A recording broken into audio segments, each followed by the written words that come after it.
We restore what is broken in the community by meeting basic human needs of food, water, healthcare, and safety. We resource the local church with funds and facilities to evangelize, disciple, educate, and empower the Maasai people.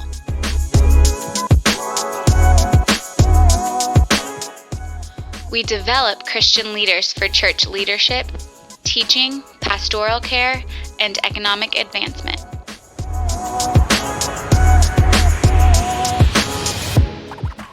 We help Maasai leaders systematically multiply church, community, and social development in measurable ways.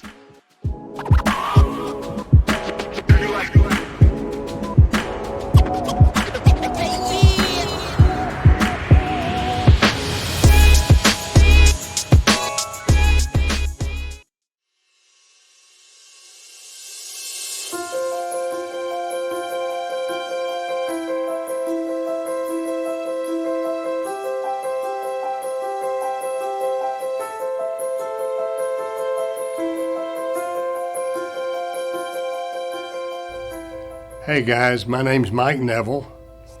Most of you I think I know, some of you I don't. Looking forward to meeting those of you that I don't.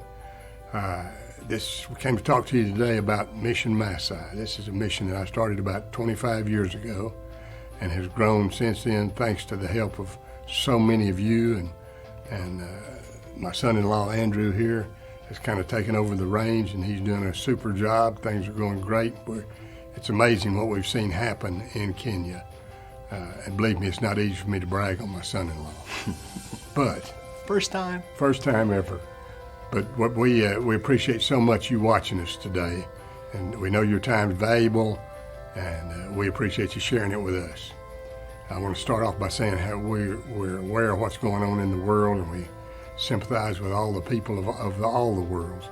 Unfortunately, we can't solve the problems of everyone, but we're going to try and do what we can. What God would have us to do, we feel like is in Mpukani right now with Mission Maasai. So that's what we're concentrating on. We're trying to build churches, we're building clinics, we're doing a number of things. We're feeding children. We feed about 400 children every day.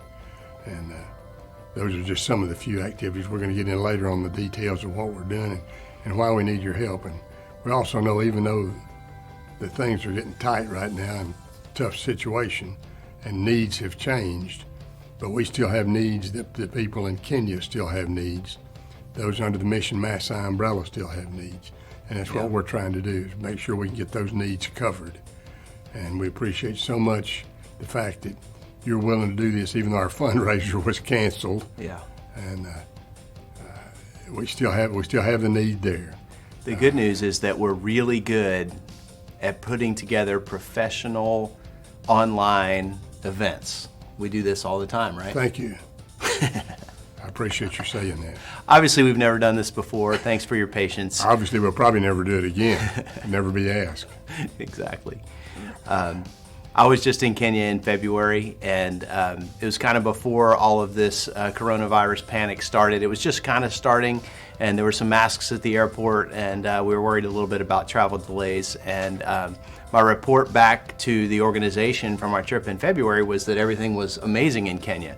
They'd had a lot of rain, they had tall grass, the water holes were filled, the cows were fat, the children were getting academic awards, the church was full, everything was just going great in Kenya when I was there. And obviously things have changed a little bit and are continuing to change, and we're not sure how that's going to affect things like our summer mission trip schedule, but we know that the projects that we're doing in Kenya still need to be accomplished, and the things that we've already committed to that require ongoing support, like the clinic and the child sponsorship program, and those things, we can't abandon those just because the world is an uncertain place right now. So we're trying to walk steady in a straight line and continue our support of the Maasai people in southern Kenya, and we hope that you guys can be a part of it. So we're going to talk about today is we're going to just update you guys on all of the projects that we have going on in Kenya. We're going to start with the child sponsorship program. We're going to talk about the water well. We're going to talk about the health clinic. We're going to talk about the network churches and the new church plants that we have, some exciting stuff there. We're going to talk about the vision for the future. We're going to give you a big picture on that. And we appreciate you guys being here. There'll be a few different people sitting in these chairs, none better looking than us. Amen. Amen. But there will be some other people sitting in these chairs sharing with you tonight, so you don't have to just listen to us for the next half an hour or so. We started with the best to suck everybody in. Yeah, we wanted to put a professional face on this thing from the beginning with two seasoned... Such a face. If you're on social media, please invite your friends to watch this with you. If you're on Facebook or Instagram or YouTube, there are ways to invite your friends. On Facebook, it's Watch Party. It's called a Watch Party. And if you click share at the bottom of the screen, then one of the options, I believe, is host a watch party. And I know that I'm going to share this with all of my 84 friends on Facebook. He's bragging. And Mike's going to show it with his. But we want to reach as many people as possible with this. And when it's over, you can still share it. And thanks for being here. And we're going to jump right into update on what's happening in Pukani. Thanks, guys. Sopa. Sopa means is to say hi, and you reply Epa. And I'm Pastor Timothy Moilo and my wife Agnes. The Lord has blessed us with 5 kids, whereby 2 of them are there for their own, and we thank God for that. And thank you, Mission Maasai, for being a tremendous blessing to our community, and we appreciate your blessings. Since then, we have all sideway, maybe southern, west, or east. We shown that the Lord has been blessing us.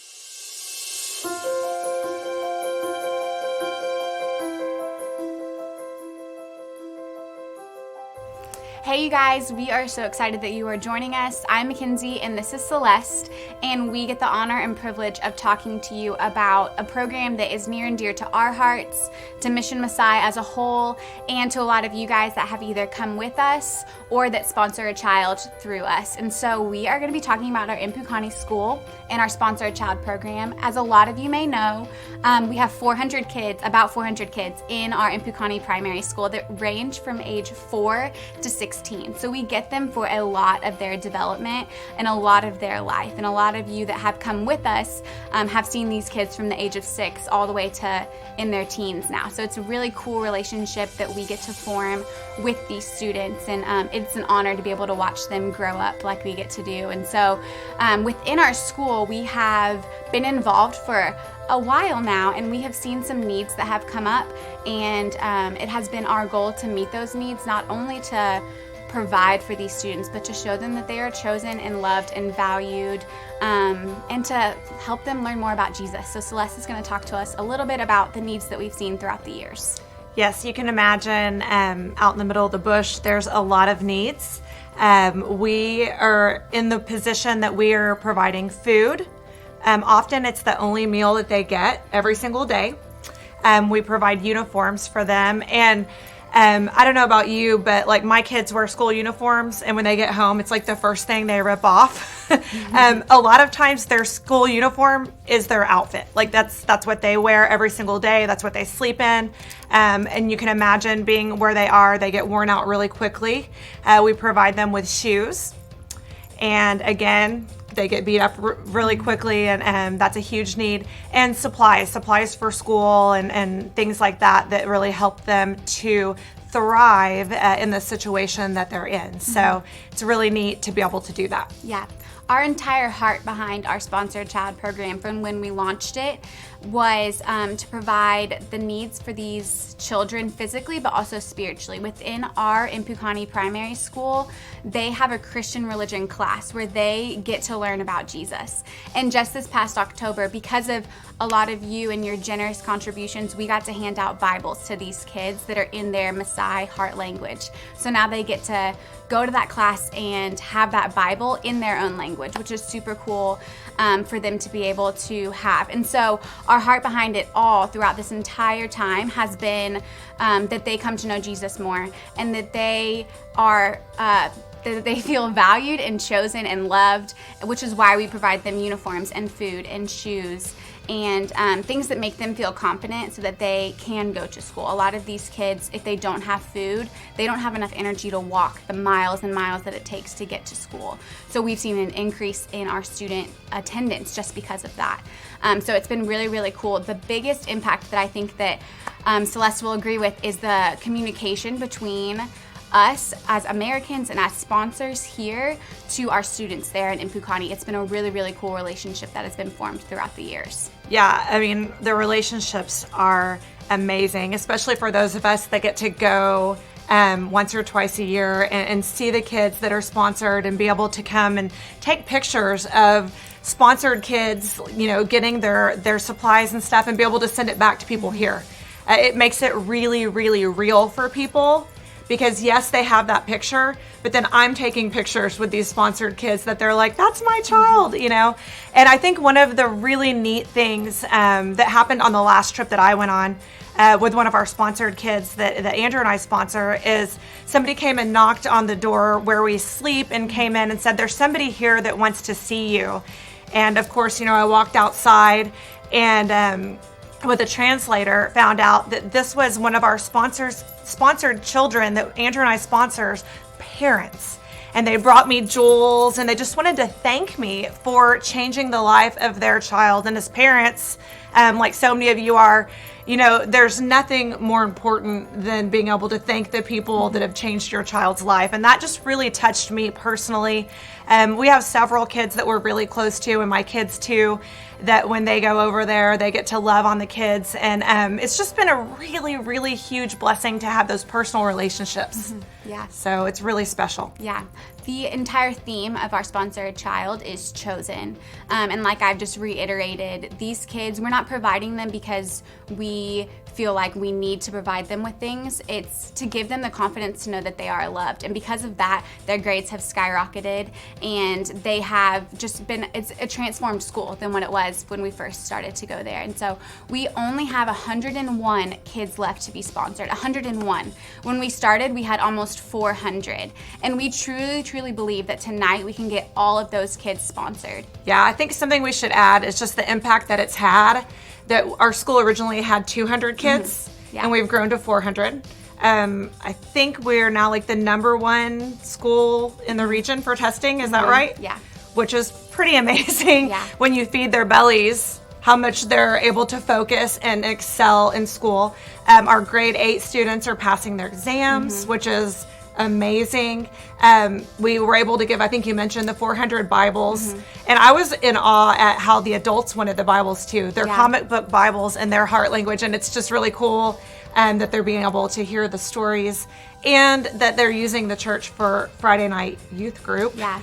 When we showed up, the last time we rolled into Impukani, it was on a Friday night. They did not know that we were going to be there, and the sounds coming out of that church from those students, I mean, it'll melt your heart to see the impact that that's having. And it started with this child sponsorship program. Yeah, we're just a vessel that the Lord is using when we're not there. He's still moving and working in the lives of these students and these families.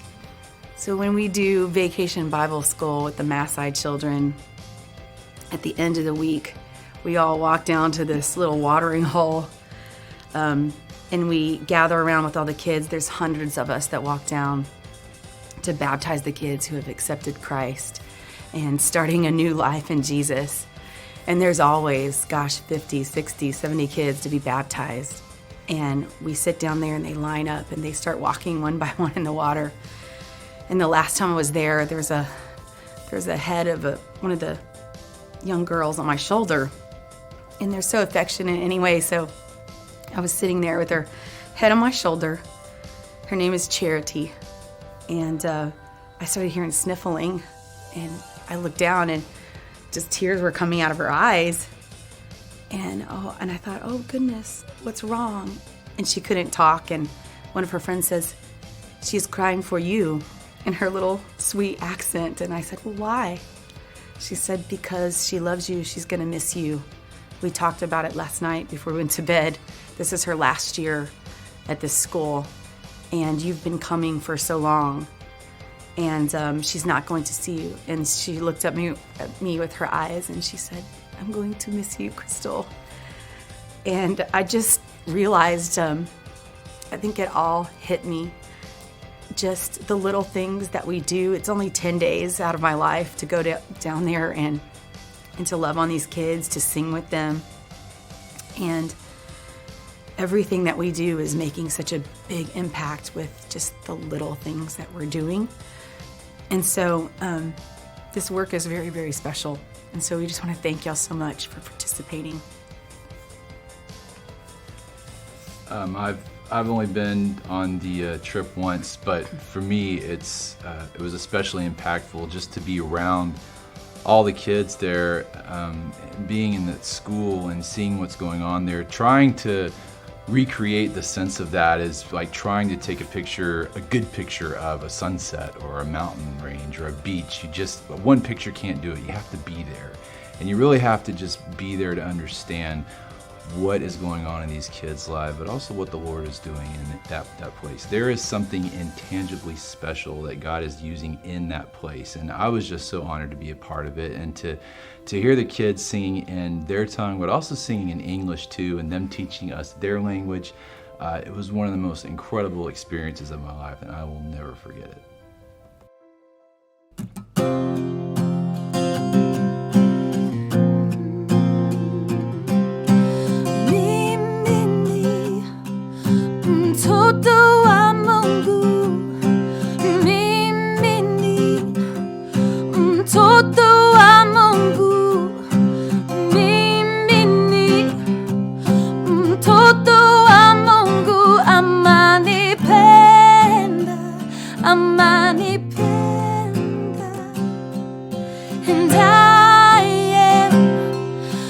Child of God, and I am a child of God.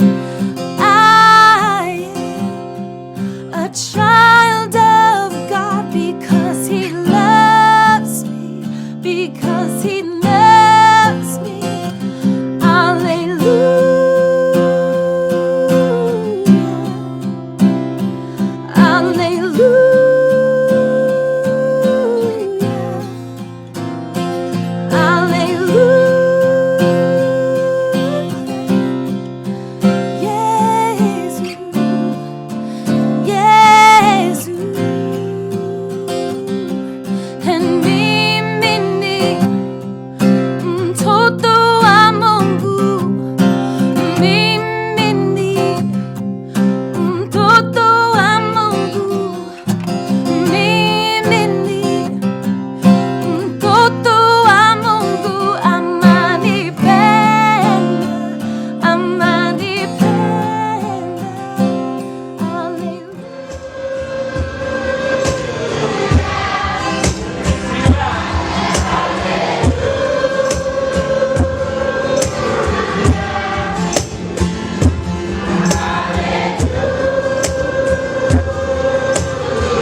As we have mentioned, we have 101 kids left to be sponsored in our Impukani Primary School, and we would love if all of those kids would get sponsored tonight. We are praying and believing that all 101 of those kids will get sponsored tonight. So with your sponsorship, it is $30 a month, and what that provides is food every single day of school that the kids are in school. It's uniforms biannually, and they're actually getting uniforms this summer. It's shoes biannually, it's school supplies, it's fun things like backpacks and Bibles like we did in October. Every year it'll be something a little bit different, but basically we're just meeting the needs of these students. And so we would love if you would join us. Below you'll see a link for our website. And if you go to that link, you'll go to the page that has all of the 101 kids that are left. It'll have their names, their biographies, their birthdays, any fun information you want to know about them. And then at the bottom, it'll say start sponsoring, and it'll have you fill out all that information where you can start sponsoring a child today. So we look forward to you joining our Impukani family, and we are so excited for what's in store.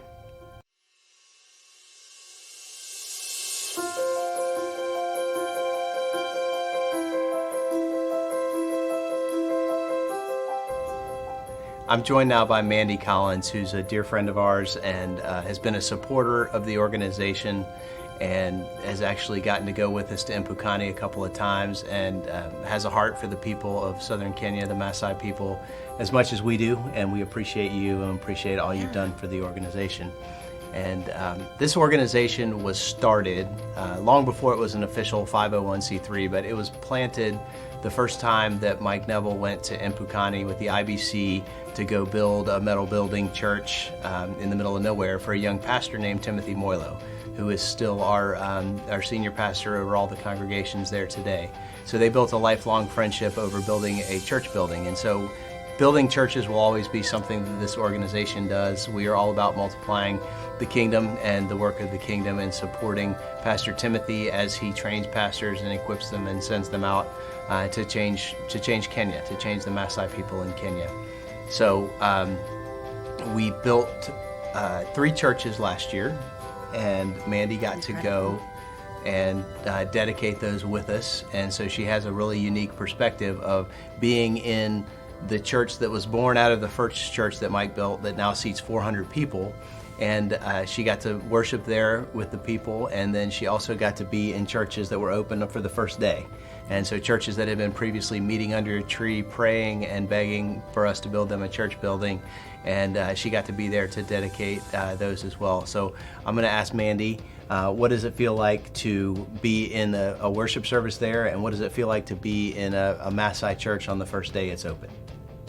Wow, that almost feels like a loaded question, Yeah. But it's truly, I didn't know what to expect my first trip there, but there are no words to fully describe what it's like, truly. If you could imagine when the church kids are coming into the church, singing their songs and marching and clapping together, and then the whole church joins in. I mean, if you can just imagine what the angels in heaven sound like. It's truly, and it echoes off the walls, and it almost just makes you have goosebumps from head to toe. It's the most beautiful sound ever. Really, to bottle it up or record it, I would love to have a CD of listening to them singing and walk in. But it was magical, just seeing them all together, crowding in, scooting chairs as tightly as possible so more people could fit in. It was really cool. But I really enjoyed going and seeing the metal churches that we're building. One, just because, Mike and I, it was very personal to us and something that we had sponsored, and that was really a dream come true to see the building erected and the people, how excited they are there, wanting to meet us and thank us when, in fact, we feel just as equally blessed, if not more, than anything we could ever offer them. Yeah. So.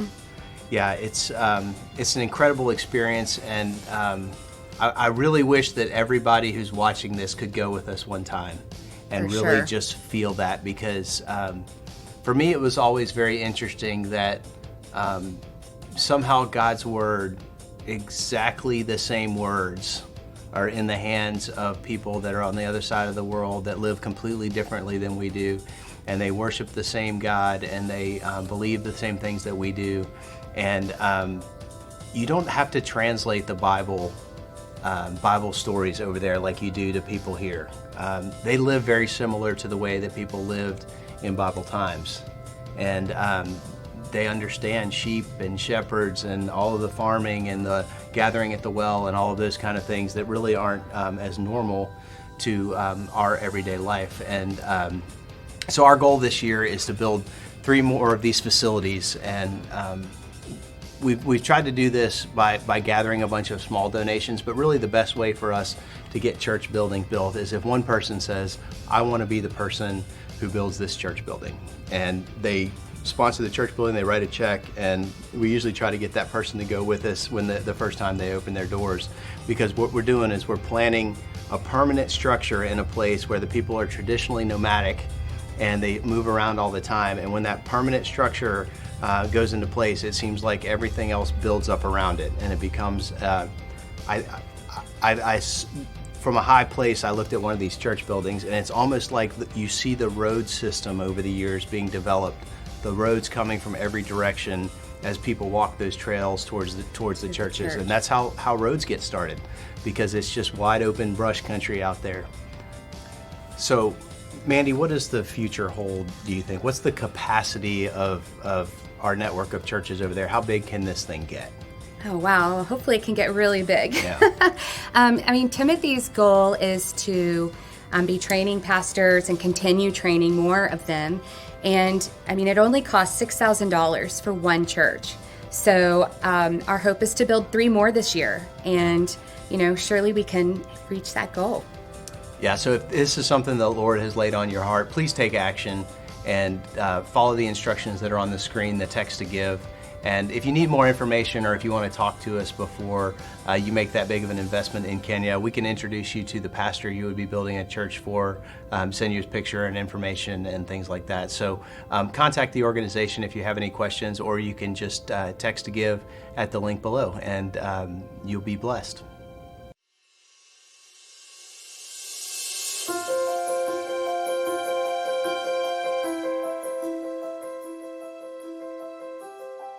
Okay, guys, I'm back again.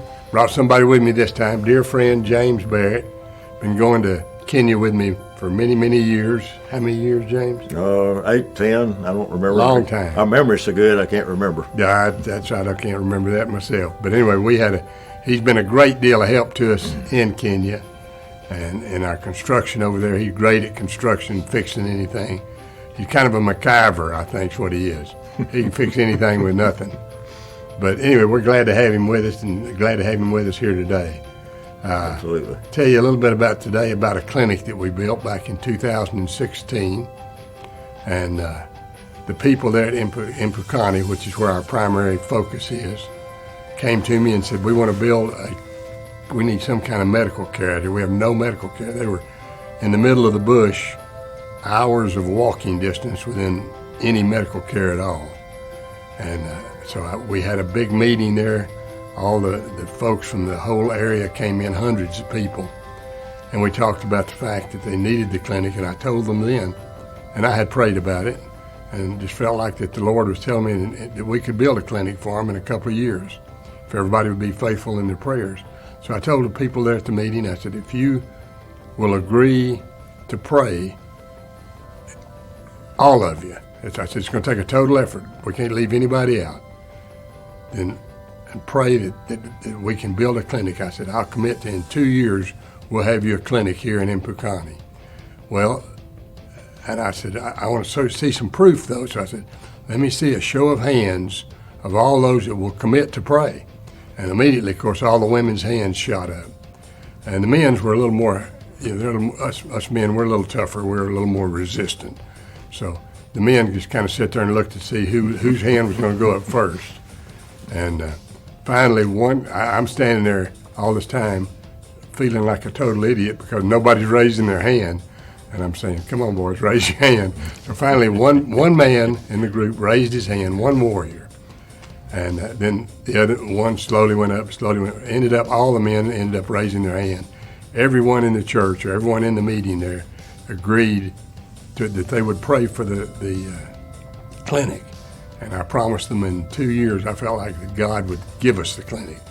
Well, to make a long story short, he did. He gave us the clinic due to much prayer, but it wasn't in 2 years. It was in 6 months. So that really impressed the group there. And the men were involved, the ladies were involved, and the church has grown into such a powerful force in the area. And the clinic has been a great big part of that, I think. We've got now in our clinic, we've got a gentleman named Dr. Moses, who also is one of our pastors, by the way. I talked to Dr. Moses a few days ago. Everything's going great. He's excited about the clinic. He was with the government for 30 years as a doctor with the government. He retired, and I asked him before I ever started the clinic if he would commit to being our doctor at the clinic if we built it, and which he agreed to do and has done so. Mike got me going down there several years ago, and it's really been a blessing, more for me, I think, than what we've been able to contribute to them. But the clinic, as he was saying, I witnessed that, and the men have typically been very shy, but now because of that, the clinic and some other issues, they are really becoming to know Jesus, which is the main goal. Dr. Moses, and he's also pastor. He's a friend, become a friend of mine. I call him either Pastor or Pastor Moses or Dr. Moses, depending on which hat he has on. But the clinic has really made a significant impact on that community. The Maasai people typically have used witchcraft and witch doctors, and having a Christian ministry who actually can as a doctor, who can also minister to their spiritual needs as well as their physical needs, has been a game changer. Mike mentioned about a lady by the name of Faith now has come on board as a full-time nurse practitioner there. That has been a huge positive impact, particularly to the ladies. That particular culture, for whatever the reasons, different than the U.S., the women typically want to go to a female for their health care needs. And so this has been a significant help for that whole community. Because of that, and the clinic and the people that it's drawing, the whole community, the tribal leaders, the government, I mean, this place is out in the bush. We're 3 hours off of a paved road, and it has now become known as a medical center for that entire region down there, and it's got a lot of attention and support from the government and from the tribal leaders and that whole community down there, which has been because of Mike and others, and primarily because of prayer and your giving and faithfulness. This has been able to happen. And also the big thing is people are coming to know Jesus as their Lord and Savior. Amen. Amen. Yeah, one other thing about the clinic, it of course has a monthly ongoing expenses, which are about $1,000 a month to keep the clinic open.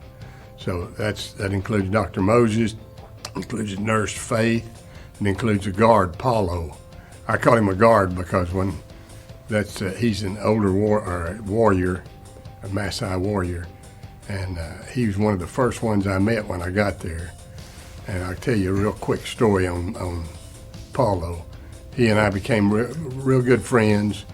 The first trip I went on, we were sitting out in front of the fire, around the fire pit early one morning, and he had told me that his mother was very ill and asked me to go pray with him. So that night before that, we went out and prayed with his mother, and she was just burning up, literally on fire. Temperature was on fire. And we prayed over her, left her in her boma there, or her house. Went back the next morning as Paul and I were sitting there drinking coffee or chai. We looked up, and here comes his mother through the woods. And I looked up, and I was just in a state of shock. She was actually walking, coming through the woods. And he looked at me and said, "Well, Brother Mike," he said, "why are you surprised? We prayed for her, didn't we?" Had a big, big effect on my prayer life from that point on.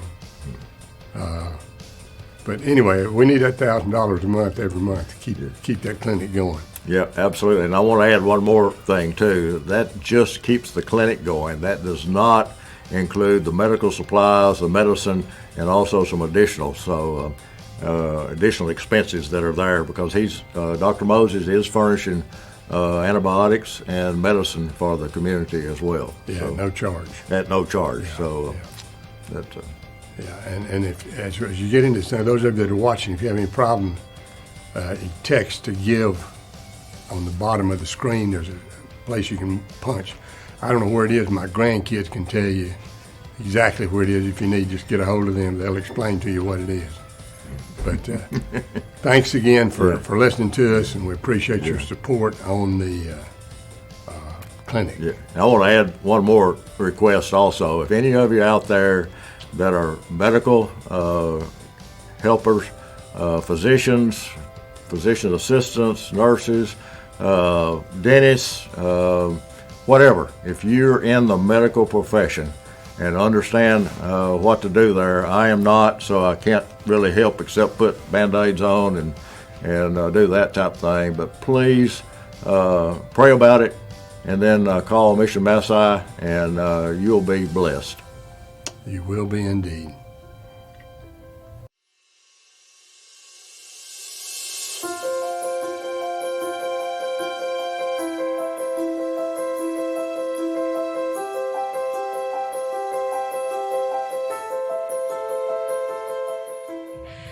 Hi, social media friends. I am just really honored to be here with you guys today to talk about something that is super near and dear to my heart. I'm here with my uncle.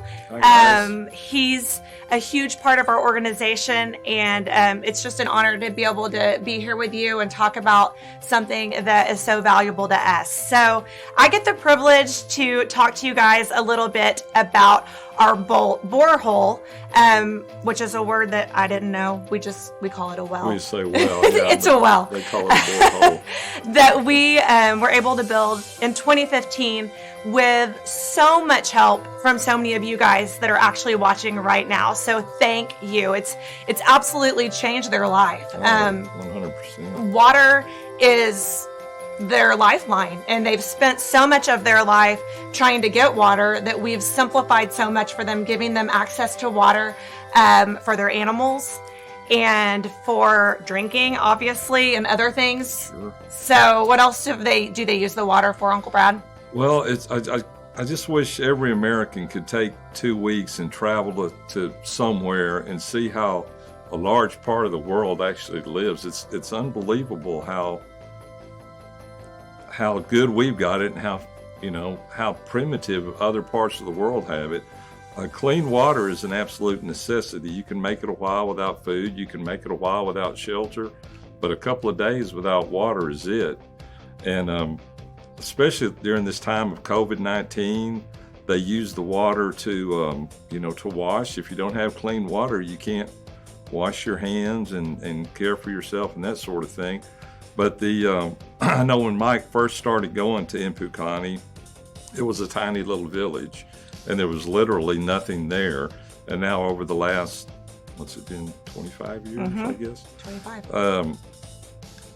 They built a church and all these different things, and the borehole has been one of the really centerpieces because it brings everyone together. You kind of have to see it to have a understanding of how vast the area is and how spread out the people are. Right. And so the borehole gives them a reason to come to Impukani. I know Mike and Andrew and yourself, you've seen it, but before, people would spend hours or literally hours every day just getting water. Now with the borehole, they can come to this central location, and you'll see them leading a donkey with 5-gallon buckets, 10 or 15 5-gallon buckets. You'll see somebody pull up on a motorcycle and have 15 buckets, or you'll see some of the ones who live closer just come in, get 5 gallons, put it on their head, and literally take off. And so it's become a sort of a centerpiece. To bring people together. To bring people together. Right. There in Impukani. Yeah, and when we started the project, we thought it wasn't going to be that big, and then it turned into had to build a huge water tower, had to get a diesel pump and piping and all kinds of things to really make it work for this community. And I think one of the things that we haven't talked about is the fact that they're also using the troughs for baptism, which is our whole purpose. Yeah, that was one of my favorite days of seeing how the well gets used. Was we went over for I guess that one was a Bible study, Bible school. Yeah, Bible school, and after a week of Bible school and talking to people and reading them verses and just talking about Jesus and explaining the gospel and the steps to come to Jesus to them, at the end of that time, we all met at the well, and I think they baptized 278 or something people that day. Yeah. And it was amazing just to see them, because there's a trough where the borehole pumps into the trough and it fills up and the animals come and drink and all that. But to see the people lined up and just one after another committing their lives to Jesus and being baptized in this trough, Right.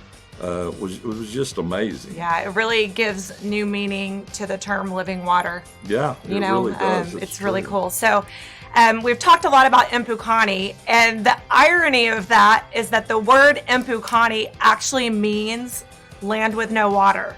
So now they have this free-flowing water, and they wanted to change the name of the village to something even harder to pronounce. So we nixed that, and we were like, let's just stick with this. But it's a really huge blessing that now they're no longer the land with no water. So just talking about, the expenses, because that's really why we're all here. We want to keep this water flowing for them. It costs about $350 a month to maintain the pump, keep it running, keep the troughs filled. So kind of a costly venture, but obviously completely worthwhile when you hear what we've been able to share. So if you are watching and you're interested, there's a way to give. It's on the screen.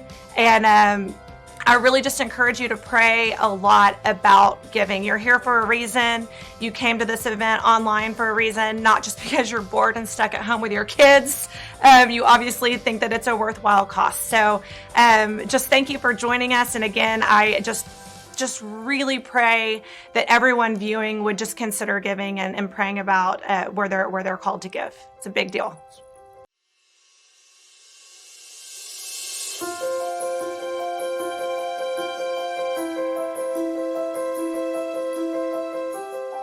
Hey, it's so good to be with you. I'm really thankful that you're here. I'm Jeff Jenkins, pastor of Anchor Church here in McKinney, Texas. This is my friend, a long-term friend, almost like a dad to me. This is Clyde Ledgerwood, and we're both partners in the kingdom of God and have been in Impukani, and we've seen the living experiences there and living conditions and the conditions of the pastors who are walking down the dirt roads, who are riding. Very few of them have a motorcycle. Very few of them have means of transportation. But lots of families are traveling for miles and miles just to get to Impukani, most of the time for just church. But every single time we go there are so many pastors that are in need, and we want to pull them all together and provide some type of community for them. And we also want to bring in speakers and people from the U.S. and all over the world to train these pastors. And it's been a challenge getting the living conditions up to a place that can actually host people in large gatherings and speakers. What was your first experience when you were there with the living conditions? Well, the conditions are somewhat different than they are in the United States, obviously. I think that living in a metal building as a bunk room and sleeping with several other people, I enjoyed that. We had a good time. We had a lot of conversations and et cetera. You can hear the hyenas like crazy. If you hear a hyena or somebody starts snoring, everybody's awake in the whole camp. Yeah, at all times. Yeah, midnight walking out to the outhouses. Well, that's another story. But, and that's Taking a bath out of a bucket is not a problem. The outhouse that you talked about was kind of interesting. The American outhouse and the Kenyan outhouse basically function the same. One, I think probably the Kenyan is a little more entertaining. It basically consists of an outdoor structure and a hole in the ground, and that's about it. That is about it. And so, like, what we really want is we're not trying to build something elaborate, but when you get out in the middle of the bush village, shelter is rare. Very few people have any kind of structure with a brick structure, but we bring pastors in, man. We really want to treat them well. One of the things that we really want in Mpukani is a place to host pastors and pastoral leaders from the 18 to 20 different congregations that we have. We want to bring them in for multiple training events throughout the year. We also want to be able to host guest speakers and teachers that are coming from the U.S. and all over the world. And we're almost finished with phase 1. Clyde, you were there in February. What was the lodge process like when you were there? Well, in February, we were there in late February, early March, and at that time the lodge was going up, and it's a very interesting structure and et cetera. Totally different from what they have existing in the bush right now, and it's really great. The phase 1 project has 3 separate bunk rooms that collectively will house 18 people. Wow! And it's really great, which is different than what we have now. Also, there's a really good dressing area and a changing unit, and there'll be 6 showers, 6 commodes, 6 showers, and 6 toilets. That's a big deal. Work. That is a big deal. It's amazing to go and experience what's happening there in Mpukani, and we're looking forward to seeing progress and starting the very beginning. Right now, we're ready to begin the process of raising resources to start phase 2 and phase 3. And so we not only want to be able to host the pastors and host the leaders there, but we want to be able to do it at the same time. We believe after building the building, many of you partnered with us building the church building there. The very first time we were there, I think we had they said it sat 300 or something. We had 504 people there the very first time that we gathered in that building. And man, those kids pack it out, people pack it out. One day we're going to pack that building with nothing but pastors and their leaders, and host conferences there for the pastors in Mpukani and all the way down into Tanzania. So what's partnering with this ministry been like for you, Clyde? Oh, it's been, I don't know that you can describe it, actually. I think it means so many different things to so many different people, and each one is special. To some, the children aspect, to some, the elders, to some, the communities. And in each one, there is a dream that comes out as to what could be. Yeah. And I believe that dream is more than just what could be. It is what God is going to do there. Yeah. And we get to be a part of that, Jeff. Yeah. You know, an interesting thing, Jeff, is we talked about phase 1. Phase 1 also includes solar water, where we're going to be able to heat water solarly, and we're going to have power solarly, and we're also going to have backup generator. There's a tower that's being erected for a water tank.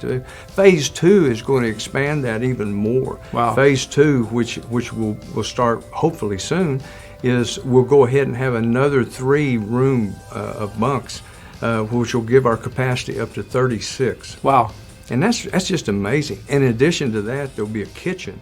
There's nothing like this anywhere in the entire region. No. Not even close to it. And we're not trying to go elaborate. We're just trying to be excellent. There's a big difference in being extravagant and being excellence. Excellence is being able to treat people well, host people with dignity and honor, allowing people to rest well, and we're bringing them the best we can, aren't we? And that's going to happen because phase 2 will also have a kitchen facilities, and it'll have indoor dining where you can actually eat inside instead of out on an open porch, which is great. Yeah. But there's some drawbacks to that. Yeah. And it's going to have other things as well. But the really great thing is what happens then in phase 3 when we get to phase 3. Phase 3 will be in addition to where there's 2 additional, we'll call them mini suites, and it'll be provided for missionaries who come for a long term, can stay there for a longer term. I really love this way of engaging partners and potential partners, future partners. There's way more of us can gather right here in this atmosphere than in a building at a dinner or a table. And right now, there's a number right at the bottom of your screen, and we'd love for you to click on that. You can text to give right now. You can become a partner right this moment. And whether it's small gifts or a large gift, we need both. We need people to actually pitch in at a high level, and we need people to pitch in at whatever level you can. And you're going to make a difference right now. Our goal tonight is to actually raise $70,000 for phase 2 and phase 3. And it is a joy to be here with you. I want you to know that every single thing you do in the name of Christ for Him is bearing fruit, not only here, but for all eternity. And we love you. Thank you for being a part of this tonight.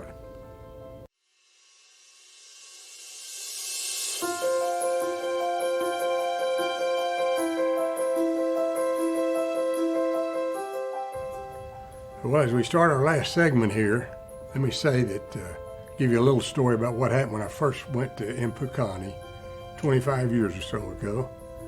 We pulled up under a big giant tree there, and I thought, well, we've been riding for 2.5 or 3 hours through the bush already, so I guess we're stopping to take a rest, because there was nothing there, literally, except a big tree. Right. There were no houses, there was no school, there was nothing.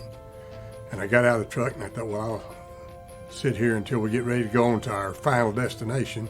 And I noticed they started unloading the truck, which gave me a pretty good idea that was our final destination, which was a little spooky there at first. Yeah. There was a man there I met named Timothy Moyo, and Timothy was the pastor that we were building a church for. And he introduced himself to us as we got there, and I could tell from the minute I met him he was a godly man, and he was a man that was going to do what needed to be done to help his area. Yeah. Let me say also with Pastor Jeff here, there's another godly man, and a man that I am so glad has joined our effort, and it's just been miraculous what the addition of Jeff, Andrew, Mackenzie, and a number of others have made to this effort. It's been amazing watching the foundation that was laid, Mike, when you went and just built that first building. So many other things have happened, and it's caring. We're caring for the whole community. What have you seen unfold in the development of caring for the entire community and for all the needs of the people? Well, I think that the first thing, because we wanted to attack first things first, we felt like first we need to get a church to bring them in. And at that time, like I said, there was nothing there.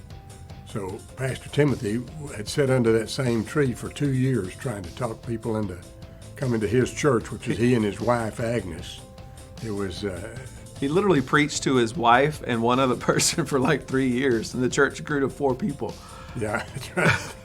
Absolutely. It was miraculous to see, and I look at it today and I see what it is today as opposed to what it was originally. And I'm not sure if I ever even had that wide a vision within me to where it's grown to now and to where I see it growing. It's been amazing. We've seen the water, which has just been life-changing. Right. In Kenya, if you got water, you got everything. Right. You can give them food. We've got our food programs, which we've talked about. We've got our health care, all the kids in the school. Hopefully we'll lead into, as we get all our kids sponsored, we'll go into our secondary school and give an opportunity to do that there. One visit that we took about 1.5 years, almost 2 years ago, we brought all the pastors in and sat down with them under a covering late at night and did kind of an inventory. And so one of the conversations we had a couple of years ago is we wanted to find out how close were all of our extension congregations, how close were they to the base? Like, did they have water for baptism? Did they have preaching? Did they have kids ministry? Did they have any kind of evangelism and outreach? Did they have the ability to take up an offering? Did they have worship with instruments or any kind of formal worship? Did they have a building? Did they have any kind of medical help? Did they have a school? So we started looking at all the constants and consistencies between all of the campuses, all of the congregations. And what we realized is that as good and healthy and strong as Impukani was, as good as it was, there were still some things that weren't ideal there. And so that's why we came in and we wanted to actually optimize the base. And in the process of optimizing the base, we now can have the resources and the relationships, because Pastor Timothy is, in the Bible terms, they would probably call him kind of apostolic. It doesn't mean he's an apostle like, the Apostle Paul, but he has a gifting of multiplying. He does. And he's really gifted at identifying sons in the faith. And just like you've treated him like a son, and you've poured into him, and you've invested in his education, in his kids' education, and all these years, he's now treating these other sons the way you treated him. And now Timothy is functioning like a father to all of these surrounding villages, and he's helping these young sons in the faith start congregations. And they're begging, when am I going to get a building? We're meeting under a tree, and like 70 people meeting under a tree, and then they're wanting a building, and then they're wanting help with worship, and then they're wanting water. So as we're optimizing the base, we really want you to know that you're a part of multiplying something that we believe is sustainable for many, many, many years ahead. We believe that something's happening there in Impukani, not just with the lodge, but with the school, the medical clinic, with the building that we have to worship in, and all the surrounding structural things that are happening there. The water system. We're now actually going into providing farming for them. We've got an opportunity. Clyde Ledgerwood, who you met tonight, also has a really strong, innovative process that we're testing out to actually improve, to change the Maasai land. I want you to understand that the lodge that you're helping build, the churches that you're helping build, the water that you're helping provide, the food you're helping provide for the kids, all of the things that you're helping provide is changing the entire region of Southern Africa and is impacting eternity forever. How does that feel, watching some of these things unfold? Feels unreal. Feels like it shows you God's power. Yeah. Something that we could never have done on our own, but it's been amazing to watch it unfold, and how over the years it's developed and drawn in more and more people. Yeah. Drawn in more and more pastors. We've got, I think, 13 churches we've built now. And yeah. Need for more, by the way, Mm-hmm. if that opportunity presents itself. Yeah. I think we can build a church building right now for $6,000. It's amazing, $6,000, and they pack it out as soon as it's built. Yeah. So that's been the most amazing thing to watch, is just to watch the growth of the area. Yeah. As it's drawn people in from all around there. Because you got to understand, in Kenya, the Maasai especially, are not close. They don't live close together. They spread out, so they have plenty of land for their livestock and stuff. So for them to come in like this and basically form a village there in Mbukani has been amazing to watch. It has been amazing to watch, and like we really believe that that the way that investment is happening right now is changing the whole region spiritually. And I started thinking about this. If I pull on a rope by myself, I'm going to pull with a whole lot more force, and I don't know why. I'm going to pull with more force than if I pull with other people. There's something about our mind that thinks somebody else is going to get it. Somebody else is going to pull hard. Somebody else is going to make this happen. But if it's just me and my kids and my family, I always pull harder if I think it's just up to me. So for many, many years, Mike was that one guy pulling for himself. And then another partner came in, and then another partner came in, and then another partner came in. And to the extent that no one has invested as much as Mike Neville has in this initiative personally, because this is his heart.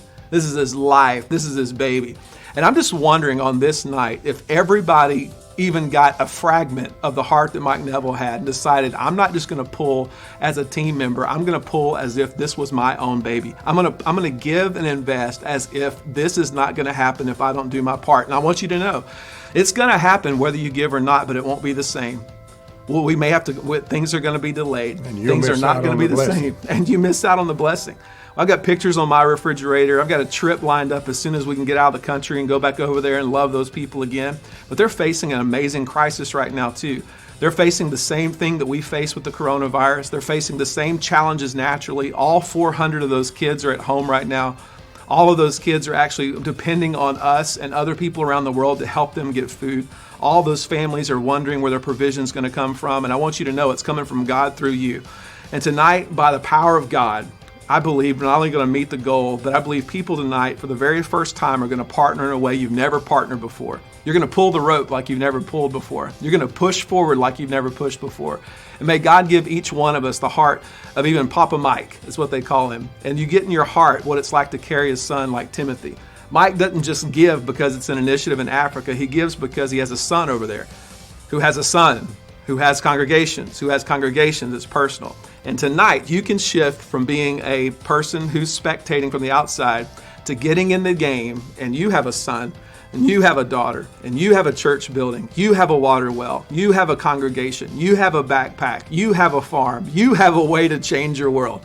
So right now, I want to encourage you, go to the bottom of the screen and just text the number right there at the bottom of the screen, and you get involved right now. And one day, you're going to be in heaven. And one day, you're going to look right in the eyes of Jesus Christ, and right over his shoulder are going to be hundreds of little kids, other families. Whew. You got it covered. Oh, they're going to be looking right at you, and they're going to say, because you gave, I'm here. And I want you to know that matters. Hey, listen, we love you very much. We thank you for your partnership. We thank you for the way that you invest, and we want you to know that we're blessed to be a blessing. You are as well, and it is a blessing to be with you tonight. God bless you guys. So thank you so much for being with us today. We thank you for supporting the Maasai people. And you can't even imagine the kind of impact that you're making on them in their lives, the life change that's going on over there. And so we just want to thank you so much for taking your time to watch, to be a part of, to give. And we wanted to close out this time with one of Papa Mike Neville's favorite songs. It's become a custom for us to do every Maasai event, so we're not going to change anything here just because we're online together. And this is I Got Saved. And just remember, there are Maasai people getting saved that you will never see and never know until we get to heaven. And so God bless you all. There is a river of gladness that pours from Emmanuel's veins. The sinner was plunged beneath the flood and got saved.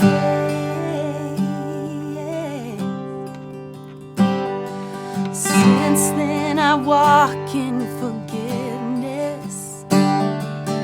All of my guilt was erased. The chains of the past, they are broken and last. I got saved. Oh, I got saved. And I'm undone by the mercy of Jesus. I'm undone by the goodness of the Lord. I'm restored and made right. He got a hold of my life. I've got Jesus. How could I want more?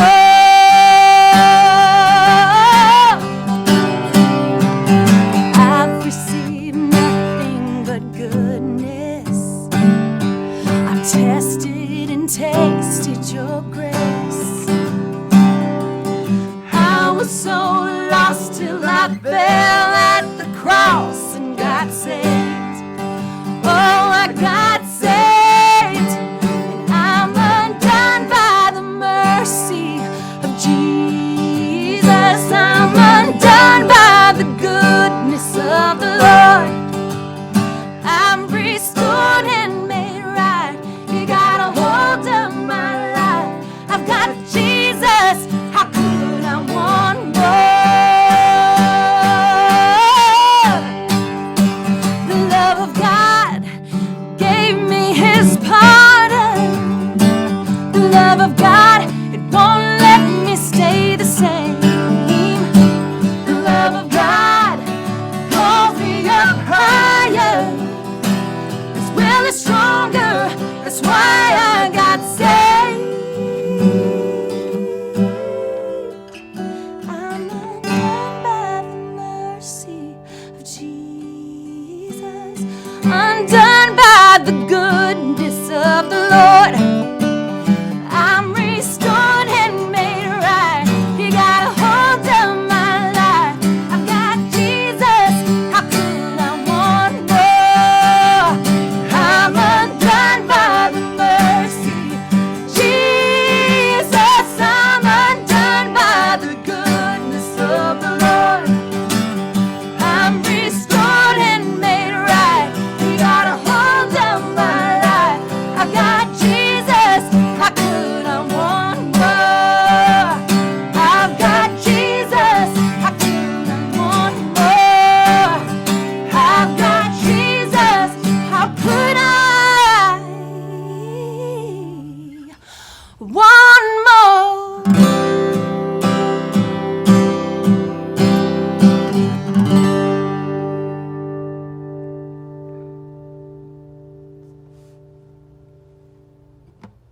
Thank you guys so much for joining us and watching and learning more about all that we're doing within Mission Messiah. We could not do what we do without you, and I hope you guys feel the weight of that. And I just hope that you leave tonight prayerful about how the Lord is going to use you in Impukani. So if you want to follow us on all social media platforms, it's just at Mission Messiah. And if you have any questions regarding trips and during the summer, or any questions regarding how you're going to give or sponsor a child or anything like that, my email is below. So shoot me an email and I will be happy to get those to you. Again, thank you guys so much for joining us, and we cannot wait to see what the Lord has in store for the next year.